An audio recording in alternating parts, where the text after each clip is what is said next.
जैसा कि हम लोगों ने पिछली क्लास में किया था, सीबीएसई क्लास 10 का सारा सिलेबस डिस्कस कर लिया था, उसकी मार्किंग स्कीम डिस्कस कर ली थी। आज हम लोग अब ये सीरीज लेके स्टार्ट कर रहे हैं कि क्लास 10 का डेली वाइज में हम लोग एक एक लेक्चर डालेंगे। तो सबसे पहले आज हम लोग स्टार्ट करेंगे किससे? फिजिक्स से। क्लास 10 की फिजिक्स से स्टार्ट करेंगे। फिजिक्स में देखिए, डिस्कस तो पहले मैंने कर दिया था, लेकिन फिर भी आज बता दें कि फिजिक्स में 4 चैप्टर आपके हैं, लाइट, रिफ्लेक्शन एंड रिफ्रैक्शन। दूसरा चैप्टर है the human I and the colourful world. तीसरा चैप्टर है इलेक्ट्रिसिटी एंड लास्ट चैप्टर है magnetic effect of electric current. तो टोटल फिजिक्स में आपको 4 चैप्टर पढ़ने हैं। तो लाइन बाय लाइन हम लोग स्टार्ट करेंगे। ये दोनों चैप्टर एक साथ पढ़े जाते हैं हमेशा, और ये दोनों चैप्टर एक साथ हमेशा पढ़े जाते हैं, क्योंकि इससे रिलेटेबल थिंग्स है, आपस में जुड़ी हुई है। तो सबसे पहले आज हम लोग स्टार्ट करेंगे क्या? लाइट। तो देखिए, लाइट क्या होता है, लाइट के बारे में इंट्रोडक्शन यहाँ पे दिया गया है। आप लोग क्लास 8 में पढ़े होंगे, क्लास 9 में भी नहीं, क्लास 8 में पढ़े होंगे कि लाइट होता क्या है। तो देखिए, डिस्कस करने को तो बहुत सारी चीजें हैं। Light is a form of energy, सभी लोग पता है कि light is a form of energy. तो आप लोगों को डेफिनेशन रटनी तो है ही, खैर उसके लिए, लेकिन फिर भी उसके बारे में समझना है कि लाइट होता क्या है। जैसे मान लीजिए कि ये एक मार्कर है, ये एक मार्कर है, इसको हम लोग देख कैसे रहे हैं? जब इस पे लाइट पड़ रही है तभी तो हम लोग इसको देख पा रहे हैं कि ये मार्कर है, और मार्कर का कलर रेड है इसके कैप का, और नीचे व्हाइट है। ये कैसे हो पा रहा है? ये सारी चीजें क्या है? लाइट की वजह से है। ये सारी चीजें क्या है? लाइट की वजह से ही है।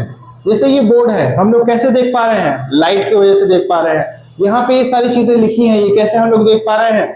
लाइट की वजह से ही देख पा रहे हैं। अगर लाइट नहीं होगा तो ये सारी चीजें हम क्या करेंगे? देख नहीं पाएंगे। तो यहाँ पे देखिए क्या लिखा है, light is a form of energy which enable us to see object which it comes or from it is reflected.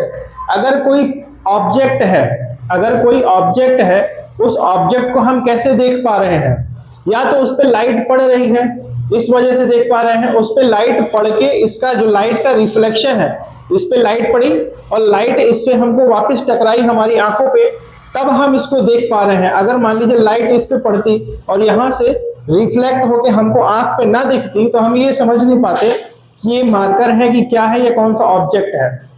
तो वही चीज लिखा है, light is a form of energy which enable us to see object. Object को देखने में हमको help करता है, और कहां से? From it is reflected. और जिस भी ऑब्जेक्ट से वो रिफ्लेक्ट होके आ रहा है, वहां से उसको क्या कहते हैं? हम लोग लाइट कहते हैं। अब देखिए यहाँ पे क्या है, 2 ऑब्जेक्ट के बारे में बात किया गया है, लुमिनस ऑब्जेक्ट और non luminous object. Luminous object और नॉन लुमिनस ऑब्जेक्ट। अब देखिए इसके बारे में समझिए कि होता क्या है। देखिए, एक है सन और एक है मून, एक है सन और एक है मून। तो लुमिनस और नॉन लुमिनस में इतना डिफरेंस है कि जिस भी ऑब्जेक्ट के पास खुद की लाइट है, जिस भी ऑब्जेक्ट के पास खुद की लाइट है, उसको हम लोग बोलते हैं ल्यूमिनस ऑब्जेक्ट। और जिस भी ऑब्जेक्ट के पास खुद की लाइट नहीं है, हम लाइट की हेल्प से उस ऑब्जेक्ट को देखते हैं, उसको बोला जाता है non luminous object. Non luminous object, जिस ऑब्जेक्ट के पास खुद की लाइट नहीं है, with the help of light we can see that object. देखिए यहाँ पे क्या है, luminous object, the object which emit their own light. मैंने बताया ना, खुद की लाइट जिसके पास है उसको बोलेंगे luminous object. For example sun, stars, bulb, candle. Bulb भी जलता है तो उसके पास लाइट है, कैंडल है उसके पास भी क्या है? लाइट है, एक्सेट्रा। तो ये हो गया हमारे luminous object. Non luminous object में हमने बताया कि जिसके पास खुद की लाइट नहीं है, the object which do not have their own light, they only reflect the light which falls on them. उसके ऊपर लाइट पड़ती है, रिफ्लेक्ट होती है, तभी हम उस ऑब्जेक्ट को देख पाते हैं। For example chair, desk, book, board etcetera. Book पे ऊपर लाइट पड़ रही है तो हम बुक देख पाते हैं। अब यहां से देखिए एक टॉपिक स्टार्ट होता है हमारा नया, reflection of light. Reflection of light, इसमें आप टोटली मिरर के बारे में पढ़ेंगे। इसमें क्या पढ़ेंगे आप लोग? मिरर के बारे में पढ़ेंगे।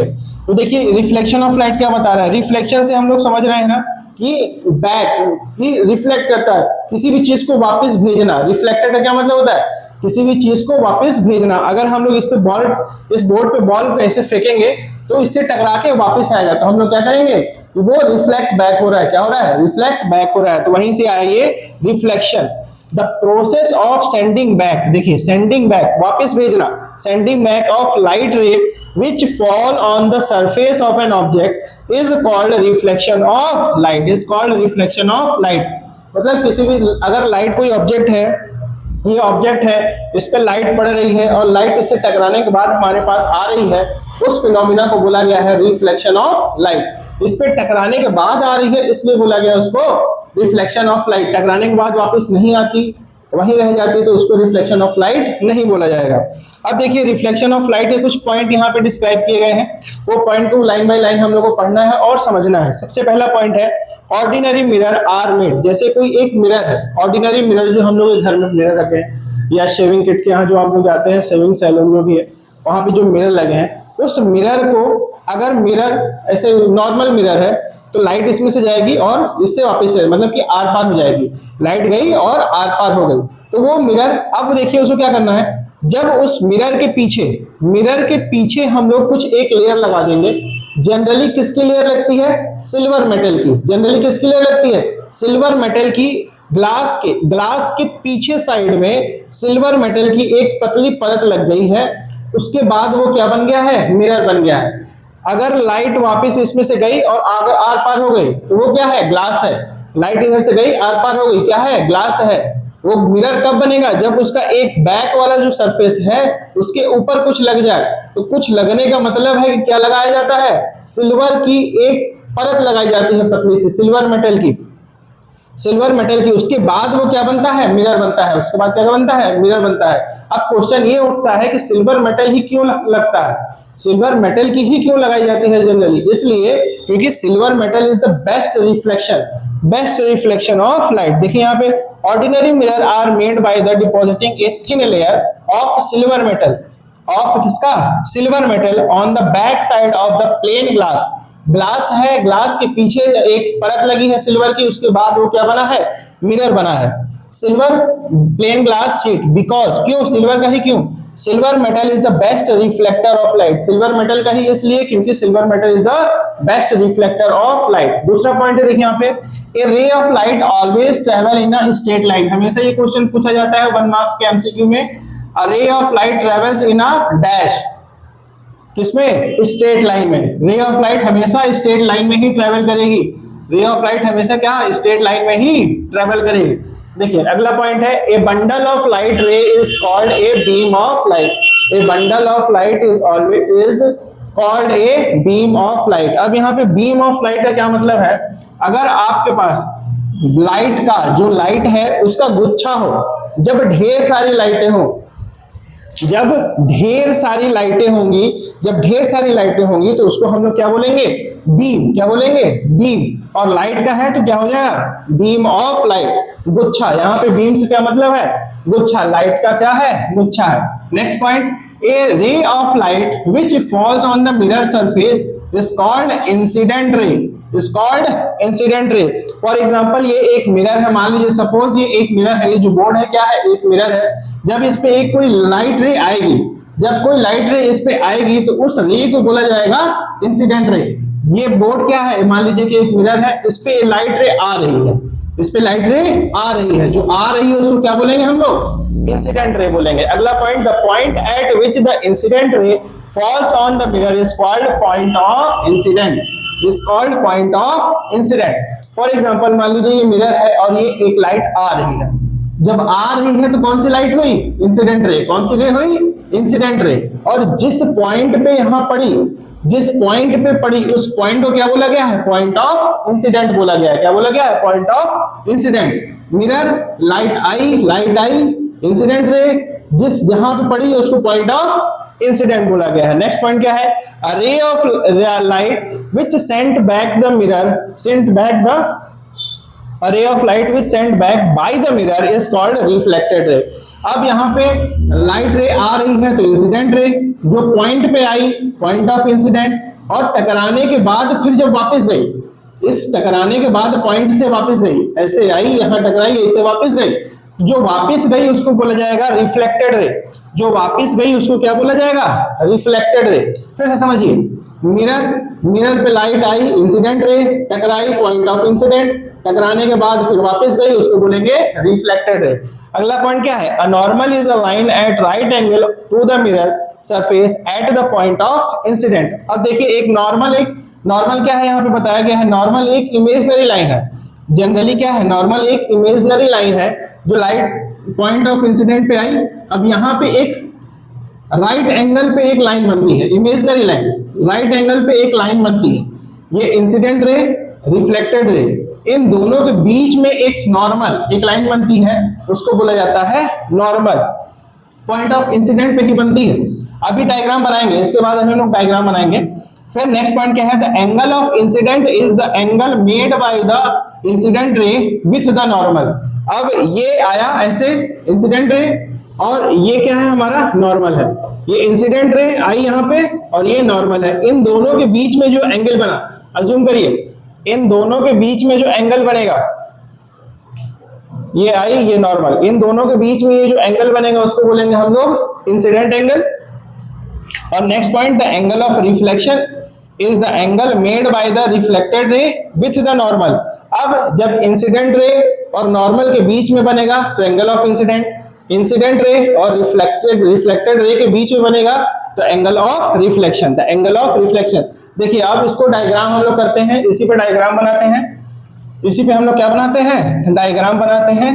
अभी जो यहाँ पे पॉइंट लिखे हैं इसके बारे में डायग्राम यहाँ पे हम लोग देखिए, तुरंत डायग्राम बनने जा रहा है, बस देखते रहिए, ध्यान लगाते रहिए, आपका सारा पॉइंट सारी चीजें यहीं पे कवर हो जाएंगी, आप लोगों को ज्यादा कुछ करना भी नहीं पड़ेगा, बस सुनते रहिए। अब देखिए यहाँ पे क्या है, ये हम लोगों ने ये देखिए, ये एक ग्लास है, क्या है, ग्लास है, ग्लास के पीछे हम लोग पेंट कर दिए, जब पेंट किए तो वो क्या बन गया हमारा, मिरर बन गया।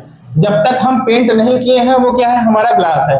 इसको कोई भी एक नाम दे देंगे, एनसीईआरटी। हम लोग देखिए स्टार्टिंग में बता देंगे फुल एनसीईआरटी कवर करेंगे, फुल एनसीईआरटी पैटर्न पे ही चलेंगे, उसके अलावा कुछ नहीं। एम डैश, एनसीईआरटी में भी एम और एम डैश माना है, ये क्या है हमारा मिरर है, क्या है, मिरर है। बीच में एक पॉइंट मार्क कर दिया, बीच में एक पॉइंट मार्क कर दिया, उस पॉइंट से 90 डिग्री, उस पॉइंट से 90 डिग्री, लाइन थोड़ी टेढ़ी मेढ़ी हो तो वो थोड़ा सा देख लीजिएगा, ये एक इस पॉइंट पे एक 90 डिग्री लाइन बनी। उसके बाद इस पे क्या आ रही है, एक लाइट रे आ रही है, और यहां से एक लाइट रे वापस जा रही है टकराने के बाद। देखिए जो सारी चीजें हम लोग वहां पे लिखे हैं यहाँ पे हम लोग कर लेते हैं। ये हमारा हो गया, क्या हो गया, ग्लास, मिरर। ग्लास था, पेंट किया तो क्या बन गया हमारा, मिरर बन गया। ठीक, अब देखिए यहाँ पे ये जो लाइट आ रही है, मिरर पे लाइट आ रही है, मिरर है, मिरर पे लाइट आ रही है, जी कौन सा रे हुआ, इंसिडेंट रे। हम लोगों ने अभी पढ़ा था वहां पे, कौन सा रे हुआ, इंसिडेंट रे। और मिरर से टकराने के बाद लाइट जा रही है, देखिए लाइट जा रही है, ये तो कौन सी रे हुई, रिफ्लेक्टेड रे।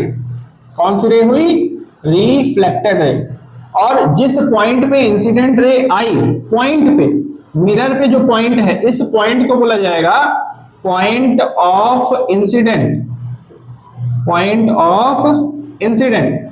अब देखिए समझिए, और इस पॉइंट पे एक परपेंडिकुलर 90 डिग्री एक आया है line, imaginary line, dotted line से हमेशा बनेगा, उसको बोला जाएगा नॉर्मल। उसको क्या बोला जाएगा, नॉर्मल। तो समझिए यहाँ पे एक मिरर है, एक सॉरी ग्लास है, ग्लास को पीछे से पेंट किया तो मिरर बना, वहां पे एक पॉइंट बनाया, पॉइंट को बोला गया है पॉइंट ऑफ इंसिडेंट। उस पॉइंट पे ही इंसिडेंट रे, ये नॉर्मल और रिफ्लेक्टेड रे, तीनों लाइन क्या कर रही है, मीट कर रही है, उस पॉइंट को बोला जाएगा पॉइंट ऑफ इंसिडेंट। जहां पे इंसिडेंट रे, नॉर्मल और रिफ्लेक्टेड रे तीनों लाइन मीट कर रही हो, उसको बोलेंगे पॉइंट ऑफ इंसिडेंट। अब देखिए यहाँ पे ये नॉर्मल है, ये क्या है, नॉर्मल है। नॉर्मल और इंसिडेंट रे के बीच में एंगल बनेगा, और नॉर्मल और रिफ्लेक्टेड रे के बीच में एंगल बनेगा, तो ये वाला एंगल आई बोला जाएगा और ये वाला एंगल आर बोला जाएगा। हमेशा नॉर्मल से ही एंगल बनेगा, नॉर्मल और इंसिडेंट रे के बीच में एंगल बना आई, नॉर्मल और रिफ्लेक्टेड रे के बीच में बना एंगल आर। तो इसको लिखने का तरीका है एंगल आई और एंगल आर। तो एंगल आई क्या है हमारा, एंगल आई क्या है? Angle of incidence. क्यों? क्योंकि आई इंसिडेंट रे और नॉर्मल के बीच में बना, एंगल ऑफ इंसिडेंट, और रिफ्लेक्टेड रे और नॉर्मल के बीच में बना तो उसको क्या बोलेंगे? Angle of reflection, angle of reflection. फिर से समझ लीजिए, ये एक डायग्राम है, आना ही आना है आपके एग्जाम में, और इसमें से पॉइंट भी पूछा जाएगा। मान लीजिए कि इंसिडेंट रे, नॉर्मल और रिफ्लेक्टेड रे कहाँ मीट करते हैं, तो उस पॉइंट को बोला जाएगा पॉइंट ऑफ इंसिडेंस, उस पॉइंट को बोला जाएगा पॉइंट ऑफ इंसिडेंस। एंगल आई क्या होगा? Angle of incidence. आर क्या होगा? Angle of reflection. आई हमेशा एंगल कहां से बनेगा? नॉर्मल से बनेगा। इस मिरर से मत बना दीजिएगा, मिरर से मत बना दीजिएगा, नॉर्मल से ही बनेगा। नॉर्मल से एंगल नापा जाएगा, नॉर्मल यहाँ 0 0 0 दिए होके जो भी। अब यहाँ पे हमेशा एक चीज रूल आता है कि एंगल आई हमेशा एंगल आर के बराबर होगा, एंगल आई हमेशा एंगल आर के बराबर होगा। Angle of incidence is always equal to the angle of reflection. तो ये रहा आज का टॉपिक। उम्मीद करते हैं कि आपको अच्छा लगेगा। जैसा भी लगे, अच्छा चाहे बुरा, कमेंट में जरूर बताइएगा। ये आज हम लोग का पहला लेक्चर है। हम उम्मीद करते हैं कि हमने अपनी तरफ से पूरी कोशिश की। आप अपनी तरफ से पढ़ते रहिए, धीरे धीरे हम लोग डेली एक ना एक लेक्चर पढ़ता रहेगा। ओके, धन्यवाद।